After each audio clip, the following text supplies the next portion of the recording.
Hey everybody, how are you guys doing today?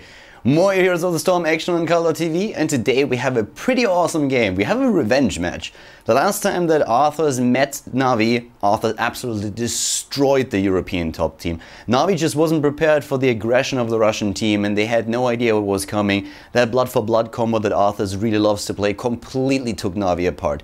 But now we're looking at the semi-final of the Match Arena tournament, the first of its kind, and we're having again the game between Arthas and of course NaVi. And in this case, NaVi was a bit better prepared, so they decided to start with a ban on Anubarak to make sure that Arthas just can't play this build where they are trying to go into Thrall and Anubarak with all those blood for bloods. And NaVi themselves, they are playing a Rhaegar Illidan comp with even Abathur as support for the team.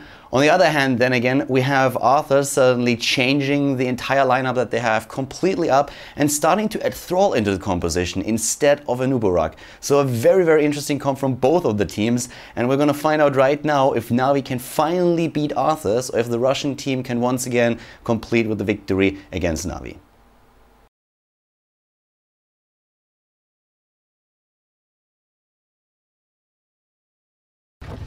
The semi-final, ladies and gentlemen, here at the Match Arena #1. We have NaVi going up against Arthas, and yeah, that's a game that we just saw recently, and back then, Arthas demolished NaVi. Now, of course, the team around Celium wants revenge, and they are starting to the left side in blue here on Dragon Shire in our best of one, with Breeze on ETC, Splendor on Rhaegar, Shwimpy on Abathur, Celium on Illidan, and Eternal on Sylvanas. So a full Illidan build with Abathur.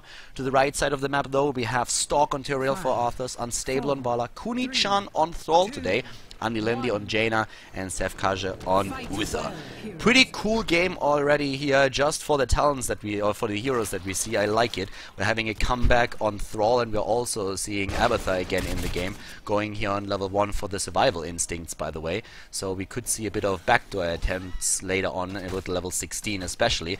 One of the things that Blizzard already said they're going to address in the future and probably gonna fix to a certain extent, or like nerf a bit, but that is definitely one of the things that can happen in this game still. Thrall, played by Kuni-chan, going on level 1 for block. We have Thrall actually like with a few different builds being played. In the Korean meta we sometimes still see him. In the European meta he's not really a common character or common hero anymore. It's more about like other melee assassins, but in this game they're really trying to run with him. And I'm curious to see how they're going to work with that. He's also one of the characters that has the blood for blood, and we all know that Arthas is really looking towards their blood for blood comps, but in this game they have only 3 potential ones available on level 16. The bans in this game were of course Anubarak. It makes much sense for the teams to ban Anubarak out against Arthas. The reason, I mean, if you have watched a couple of the Team Arthas games, then you know exactly why that is, and if not, then you should definitely do that. Right now we're having on Tyrell as the initiator, Smite against being used, going for that Smite build. I'm actually interested to see it on level 4 they make the adjustment with Amplified Healing, but especially Arthas oftentimes goes for a full Smite build. Up at the top lane it's Celium versus Stalk, and as I mentioned earlier, they met in, I think, the Go for Heroes tournament just recently, and back then, or was it Zootech? It was one of the weekly cups that we had. It was just like a few days ago. And what we saw there was just the full lineup for Team Arthas. They got every single hero in that they wanted. They had Anubarak Tyrell once again with Rhaegar Vala, and they demolished NaVi. NaVi didn't stand a chance. They got absolutely wrecked. And back then I really thought it was more because they didn't really know what they were up against than anything else. Right now with the draft they obviously started to adjust a bit to what the Russian team is usually trying to do. So they will try and just like take this game with a new draft strategy for them.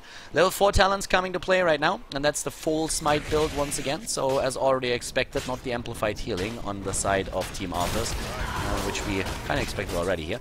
Unstable, Anilendi and Sefkaja are still trying to dominate that bot lane where we have the 3 versus 3. Shwimpy on level 4 didn't take his talent yet. Oh, apparently a bit of a lag issue for the Russian teams here. Stalk pausing the game.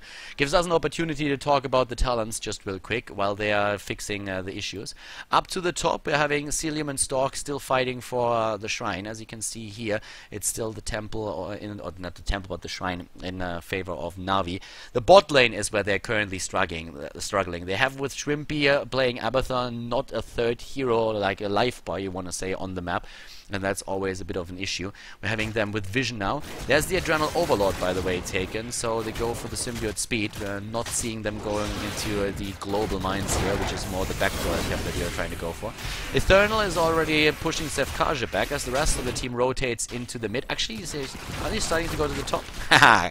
Get caught out by the mines, so vision is there. Had to rotate since Kunichan moved back. I guess that was the main reason for the rotation. And they wanted to protect against the capture in the mid lane, which they just now did as Breeze was ready. Both of the shrines are now under control of NaVi. And NaVi is playing a very, very good game here, but so far we don't see a single kill. It's at the top lane where Celium is starting to have some trouble against Stalk. Andilendi was already lying in wait in case that Illidan is trying to jump in and take him out, but they didn't really get that opportunity. Very aggressive again with their talents on level 4 on Thrall and also Jaina, where we have like a double Envenom. That's what they really, really like to do. Run Envenom on Jaina. One of the few teams that still does that. Most of the other teams are by now going for other talents. Oh, wow. As for example, Arcane Intellect. Yeah, Eternal nearly biting the dust there, but oh, Thrall is being killed first. With Abathar jumping in on Breeze and Splendor being with the team, they get that first kill, so the first blood in their favor, so to say. We're seeing at the top lane, Illidan still struggling a bit against Stalk, but that first kill was of course really important here, and also established a bit of a lead in experience for NaVi, which will result in them hitting level 7 faster. At least they should. Yeah, of course, if you're up against Sylvanas, then your towers are fair game. The structures are no problem for the specialist. And he comes in with follow through, first aid. They're having Earth Shield and Guitar Hero. The rest of the year. Second tower now also dead, but at level 7 also achieved for the Russian team. Where we're seeing now the Wind Shear talent taken, which is still amazing for them, reducing the cooldown here. Battle momentum, of course, was like the dream for Thrall, but Blizzard took that away, and for very good reason. It was just like too strong. On the other hand, it's still available on Tyrael, and that's why he's going for it. The one thing that he doesn't have anymore, like 2 patches ago, Cast Aside on level 13 was moved away from him, and that was actually a big blow to Tyrael, since it was one of the main reasons why he got picked in a lot of the games. I didn't really talk about Reach just yet, increasing the range of Holy Light and Flash of Light for Uther. It's not really a common talent on him. Conjurer's Pursuit is the normal choice, I want to say. We're having even Mule taken now on the side of Abathar. I'm a little bit surprised to see that, to be absolutely honest with you, because Mule is a talent that you oftentimes just take on other maps, but not so much on Dragon Shire. Uh-oh! Andilendi is getting barely away, but it's the counter kill against ETC. That's of course annoying. Oh, Splendor on the dog goes in. It's a 2-for-2 kill in this situation, but Splendor still has to move back. There's still Abathar to consider, so you need to be careful, and the healing ward is also in position. So it's just like heroes dying everywhere, and that hard camp, that Siege Giant camp is still alive. As you can see to the bot lane, Splendor is in position to take the shrine, and up to the top, Celium is fighting with Stalk, both of them angling for that shrine, trying to keep control, whereas Breeze moves into the mid lane. Kunichan is already there, trying to make sure that there's no way for him to get that Dragon Knight. Now we have 5 minutes and 50 in, and so far no Dragon Knight has been taken. I guess that with... oh, apparently another problem, this time on the side of NaVi. Yeah, right now both of the teams are actually experiencing some problems, as it seems. But we can look at the numbers while we are having that opportunity. Sometimes it's actually nice to have a bit of a pause from the teams, because it allows you to go through a couple of things. So for once, one of the things that is actually like pretty interesting here is when you look at the hero damage in general. Sylvanas is still leading the charts here, but Abathar is already at 6,800 himself. We're having Vala supplying most of the damage for the opponent's team, and especially Jaina is very, very low here. I guess a lot of the time in the game, Jaina was trying to set up traps. Andilendi at the top lane, setting up a trap for Illidan several times now, which didn't really work. NaVi apparently is ready again, and in the mid lane, it's still that battle between Breeze and Kunichan here. 3 kills against 2, so it's still a game on eye level, so to say. Yeah, Sefkaja was already spotted, and they have also vision, of course, with Farsight, which is an amazing talent. I mean, a 10-second reveal and the cooldown is just 30 seconds, so that's pretty damn good. Of course, on Vala, I don't really think we mentioned that, but we have Searing Attack taken here, and level 10 hitting for both of the teams simultaneously, with us giving a mosh pit to ETC. We're also having Ancestral Healing here, Metamorphosis, and the Wailing Arrow. Down goes the Ford at the bot lane, up to the top. Illidan is dropped. Nice kill here. Water Elemental immediately being put on to use. Having, of course, Sundering on the side of Thrall and Judgment for Tyrael. So it looks a bit like they are running Thrall in a very similar fashion as they usually run Nubarak, I want to say. At least that's the way that it looks like right now. It's just trying to have, instead of that warrior, a melee assassin at the front. Oh, good dodge. Nice zoning, but very, very good dodge here. Problem is that Eternal might still not be able to get away, but a great healing for Splendor. That was amazing. Abathur is there already. It's a 4 versus 4 with a healing ward in position, but Andy Lendy is moving in with a good Blizzard. He could do so much damage right now. Once again, the Haunting Wave being used to get away here, and Breeze comes in a bit too late, but the Wailing Arrow silencing 4. The problem is they might have too many hit points still. Celium is getting low, and there comes the kill against Illidan. Very well played by Team Arthas. They get the kill, and 5 kills against 3.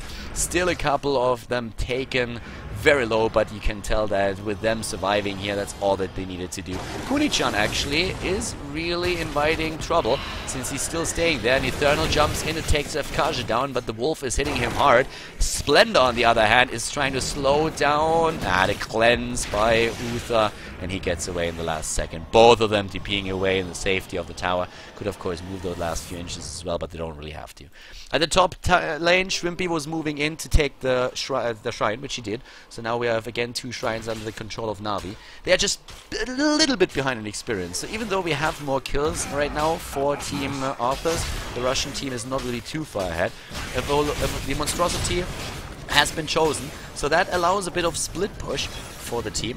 Abathur using his talent a bit late here, but they could, for example, use that on the bot lane right now. Well, got already taken out for the first time, so can't really have just yet, but we have it on there it is. Oh, the initiation! Look at that Sundering. Breeze is getting hit! I can't believe that hit! But he is getting dropped regardless. ETC is dead, and now they're jumping in again. There's Celium on his Illidan. So low, but Sefkaj barely surviving. Tyrael is dead. Woo! That kill with the Wailing Arrow! That was great by Eternal. It's a 2 for 2.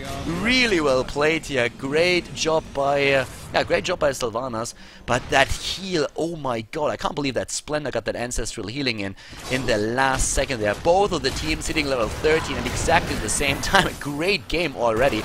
I'm having Uber Rockstar taken, the Bombard Strain. That thing is so annoying, by the way.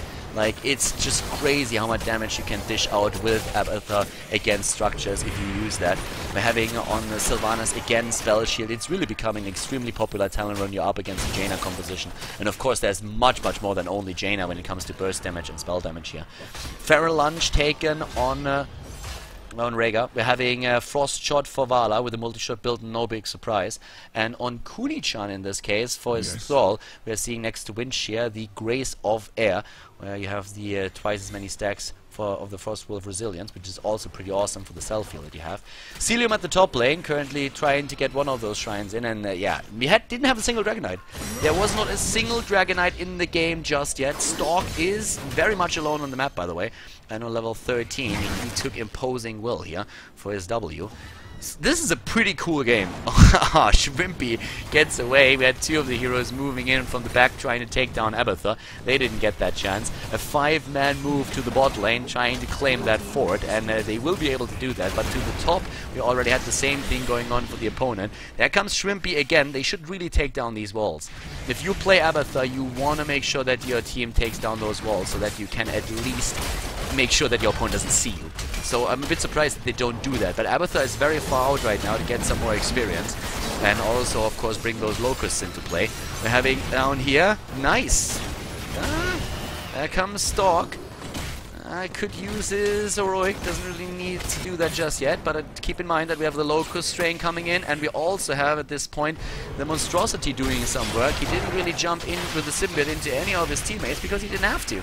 Right now, it's just the D push, and Arthas is starting to move back. They gain a bit more experience by splitting their team up and having a few people soak the mid lane.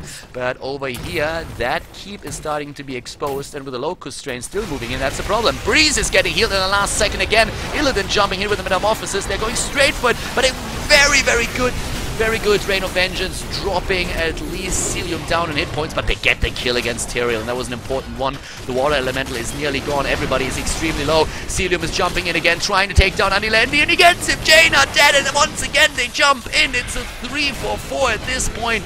Down goes Uther. They are going for Unstable, and Navi goes straight for that, hits the 16. They get a team kill against Team Arthas. This is going to be the first Dragonite of the game.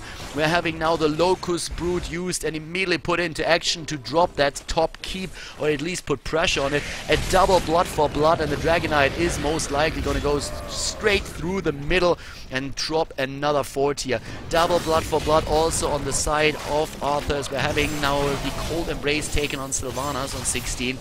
But yeah, here comes the Tempest Fury on Thrall. We're having Northern Exposure, and in this case the imposing presence for Uther, who did not take Spell Shield on level 13, which we oftentimes see these days, but instead went for the more traditional talent, went for Shrink Ray.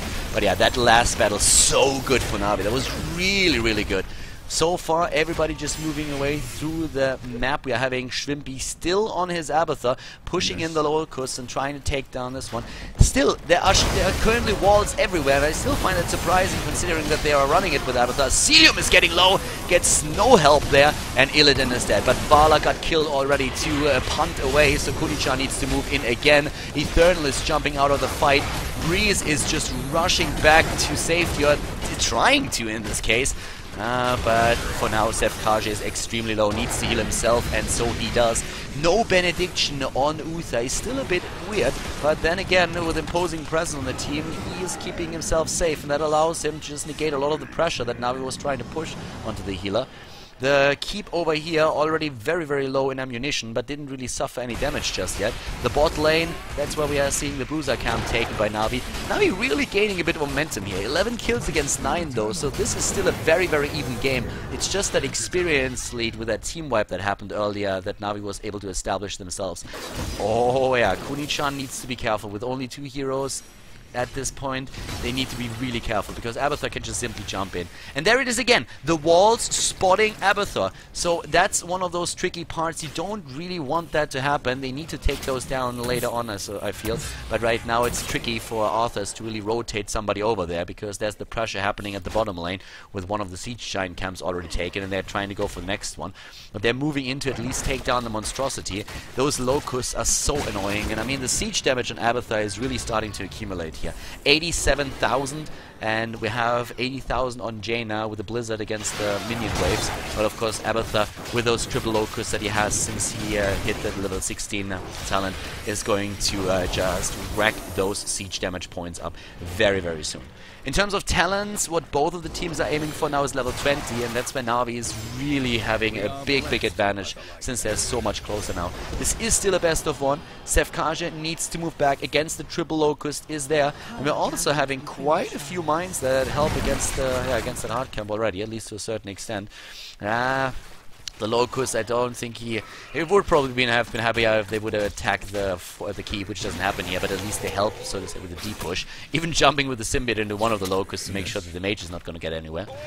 Camp is taken everywhere on the map right now. Both of the teams playing it, especially Navi playing it kind of safe, I want to say. Not both of the teams. I guess that it would have probably been a bit better for Arthas to fight because they know that they could have fought on even talents. Now they are falling behind in talents in just a second as the 20 is about to hit for Navi, and that is of course going to put incredible talents onto the board for them. There it is, with a Hardened Shield, Storm Shield. We're having the Locust Nest taken, and the initiation on Splendor. They're trying to drop the healer, and they do. Rhaegar is dead, and that's really bad news for Navi. Navi is trying to break through with the level 20 talent, using that advantage, but Eternal is about to die. He's not going to make it. Kunichan gets that quick lightning in, and down goes another hero, but they lost 2 as well. It's still an exchange in their favor. If you trade a 2 for 2 when you are like 1 or 2 levels behind, then you get more experience thanks to the underdog bonus. So that helps them. That helps them to catch up in experience. And it was actually a very good trade considering that we saw level 20 already hit for Navi. So Navi would have tried to like take on only a Dragonite, but really push in hard with that. Uh-oh. Kunichan is going to get the kill against Illidan. Look at that. Thrall takes down Illidan like trash, and bam, just like that, it's one additional hero that is down, and level 20 is nearly there. Abathur, of course, has the opportunity to really start pushing those lanes again. That's what he does at the top, where the keep is already starting to lose hit points. But that Dragon Knight, I don't really think that the Dragon Knight is going to be able to do anything here, for the reasons that we mentioned. I mean, first of all, we have level 20 now hitting also for the Team Arthas. We're having Nexus Blades taken on Thrall. Very aggressive stance by Kunichan, but I like it. Aggression is their trademark, their trademark move. The Russians are super hyper-aggressive with their builds, and that's once again what we're seeing here. We're having them also with a Hardened Shield, the double storm, Bolt of the Storm, and we're seeing them with Redemption on Uther. He got really attacked a lot during those fights, but with the imposing presence, I'm not quite sure if they really needed to go for that. They are moving in again. Abathur should have his Locust ready in just a bit, so we're probably going to see them tunnel up to the top once more, and trying to get Keep finally down. That level 20 talent of his is also extremely annoying. If you have Locust Nest and the triple Locust, there's so much you can do with that. Yeah, over here the mid lane is being pressured, and this game is awesome. 13 against 12, a great game. And where is Abathur? He's jumping into the top, he's dropping everything, and is starting to push those lanes in. Needs to be careful, of course, that he isn't captured here, but I don't think they really identify where he is located. So right now it's all about those next fights. Double blood for each one of the teams. In terms of like damage, we're seeing 40,000 damage for Thrall. He's really putting the numbers on the board for the Russian team. They've been playing him a couple of times in the past, and they're doing it again. Monstrosity to the top lane, getting extremely dangerous here. Shrimp here hiding in the bushes, and that Monstrosity could take down the keep, so Arthas has to do something, and they are starting to rotate heroes to the top. Andy Lendy is actually trying to find out where exactly Abathur is. Doesn't get that. They now finally see where it is, but I really like that mine that we had there. It was a very good one. It's really smart from Abathur at this point to set the mines at the locations where he tunnels in, to have a bit of a perimeter where he knows when somebody is closing in on his distance. That's really, really good. At the beginning of the match, you want to position the mines a bit different than that, but right now it's so important to have those 5-man fights. What is Stalk doing? They're really going for it right now, but he is very early on that. Not quite sure why he jumped in like this, but still, there they are. Siege Giant Camp is taken out. Abathur is pushing the top lane again. He already jumped back. He had to just teleport back to base a few seconds ago, but he's already on it once more, with also that Locust Nest right here. And that keep is what they need to defend here. The Dragon Temple, or the Dragon Shrines are going to come up very soon. Again, the attack at the bot lane. Abathur has been de-pushed in the top. Yeah, it's really that pressure. Level 21 versus 21. God, what a good game here in the semi-final. I'm really loving it. This is awesome. I mean, at this point, Kunichan, Stork, Anilendi, Unstable, and Sefkaja are starting to jump in again. We're having them moving straight towards that shrine. They're trying to force a fight here. Abathur, of course, he wants to have some time and some space at the top lane, and as long as he gets that, he will be able to push in. So I don't think that NaVi is going to be in a rush here. There's no reason for them to be. Stork is trying to initiate, but the team isn't there yet. Are they going for it? Are we going to see Sundering being used? No, they're not using their rogue abilities just yet. They're waiting for a good fight. Up at the top lane, we're having the move already by Abathur, starting to take the shrine now. It's a shrine for a shrine at this point. Well done so far. I mean, right now, as you can see, the bot lane is being pressured hard, but the keep is already gone. That's where Abathur really comes into play. So the keep is gone, and I feel like the Russians are feeling like they're forced into a fight right now. They're trying to do something. They know that they won't be able to win this long and drawn out game against Abathur that just jumps from lane to lane and drops their keeps, and that's exactly what's happening. So they're trying to go for the fight now. They know that the Monstrosity is not going to be able to help NaVi here, and that's why they're jumping in. Once again, they're going for the keep. Here comes the Metamorphosis already being used immediately. The initiation upon Celium, and he gets healed with Ancestral Healing. A blink away by Sylvana saves her for now. Unstable is trying to move back on his Vala using the Frost Shot already. The jump of Illidan not taking her down. Andy Lendy is engaging too, but Sefkaja, even though he has an imposing presence, goes down, but he has Redemption and he is going to be determined to use it. Breeze is moving away now too. Stork is about to die, gets hit the last second, just somehow still alive. Kunichan running out of mana, which is probably the bigger problem for them right now, trying to drop a target, but he can't, and there goes probably Uther again. Everybody about to die once again. The move in here. Tyrael is dead. Everybody already dead. We're having also Thrall now on a 50-second cooldown up to the top lane. That's where we already saw keep number 1 dying, and it looks like they're just trying to rotate over there. They're not even bothering with the Dragon Knight. They're just saying, hey guys, we have 3 heroes down, we have a 40-second time window, we can use that. Arthas is on the ropes, and NaVi is determined to win this game. They're jumping in with everybody that they have. Andy Landy is trying to support the damage, but the catapult is now moving in too, and they're going straight for the core right now. Andy Landy somehow keeping himself alive, but I don't think it matters anymore. This is the attempt to take their core, and it is going to succeed. There comes the healing against Eternal, and this, ladies and gentlemen, is NaVi moving to the final of the tournament, the Match Arena 1 final with NaVi, and this was a great game here on Dragon Shire between the two of them. Congratulations. The Warchief not successful today. NaVi takes the game on Dragon Shire, and after a really good effort, Arthas, unfortunately for them, not able to take the second victory against NaVi. So they are out of the tournament. NaVi advances to the finals, where they will meet ESC Gaming, who played an amazing tournament thus far. And NaVi, of course, here today with a very, very strong performance. A great match that we saw between the two teams here, but you could really see that this time NaVi, they did their homework and they played extremely well against the Russian team. And they were able to win it in the end. Not really an easy feat, but they still accomplished it, and a pretty enjoyable match at that. I hope that you guys liked the game too, and if you did, then give the video a thumbs up on YouTube, and of course also subscribe to Khaldor TV if you haven't done that yet. I'm gonna see you guys next time with more Heroes of the Storm here on the channel. Have a great day and a great week.